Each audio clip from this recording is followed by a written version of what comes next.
आदरणीय सभापति जी, इस देश ने इमरजेंसी का भी दौर देखा है। संविधान की किस प्रकार से कुचला गया, संविधान के स्पिरिट को किस प्रकार से रौंदा गया, और वो भी सत्ता सुख के लिए किया गया, ये देश जानता है। और इमरजेंसी में प्रसिद्ध सिने कलाकार देवानंद जी से आग्रह किया गया कि वे इमरजेंसी का समर्थन करें पब्लिकली। देवानंद जी ने साफ साफ इमरजेंसी पर समर्थन करने से इनकार कर दिया। उन्होंने हिम्मत दिखाई, और इसलिए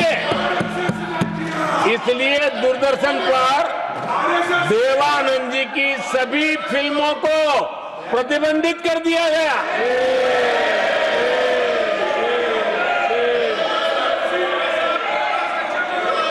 आदरणीय सभापति जी, ये संविधान की बातें करने वाले लोग, उन्होंने सालों से संविधान को अपने जेब में रखा है, उसी का एक परिणाम है। संविधान का सम्मान नहीं किया है। आदरणीय सभापति जी किशोर कुमार जी, उन्होंने कांग्रेस के लिए गाना गाने से मना किया। इस एक गुनाह के लिए आकाशवाणी पर किशोर कुमार के सभी गानों को प्रतिबंधित कर दिया गया। कांग्रेस सरकार का जो दौर था, उस समय नीरज जी ने ये कविताएं लिखी थी, और उसमें उन्होंने कहा था, है बहुत अंधियारा, है बहुत अंधियारा, अब सूरज निकलना चाहिए, अब सूरज निकलना चाहिए, जिस तरह से भी हो ये मौसम बदलना चाहिए, जिस तरह से भी हो ये मौसम बदलना चाहिए। नीरज जी ने कांग्रेस के उस कालखंड में ये कविता कही। 1970 में जब कांग्रेस, अरे चारों तरफ कांग्रेस का राज चलता था, उस समय नीरज जी का एक और कविता संग्रह प्रकाशित हुआ था, फिर दीप जलेगा। हरिवंश जी तो अभ्यासु हैं, तो उनको भली भांति पता है। उस समय उनका यह संग्रह प्रसिद्ध हुआ था, फिर दीप जलेगा। उसमें उन्होंने कहा था, और ये बड़ा महत्वपूर्ण है, नीरज जी ने उस समय कहा था, मेरे देश उदास न हो। नीरज जी ने अपनी कविता में कहा था, मेरे देश उदास न हो, फिर दीप जलेगा, तिमिर ढलेगा। और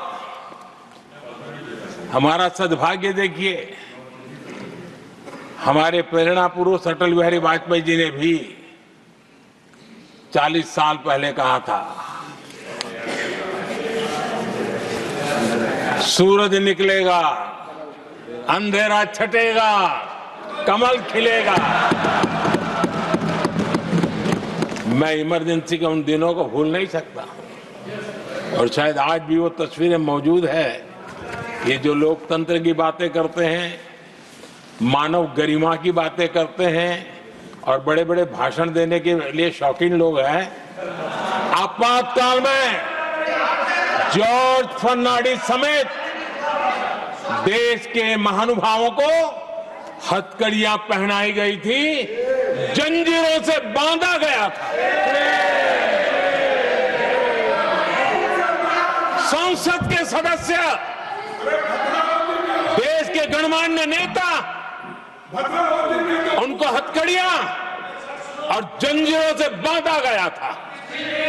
इनके मुंह में संविधान शब्द शोभा नहीं देता है। लाइसेंस राज की नीतियों ने भारत को दुनिया की सबसे धीमी आर्थिक वृद्धि दर में धकेल दिया।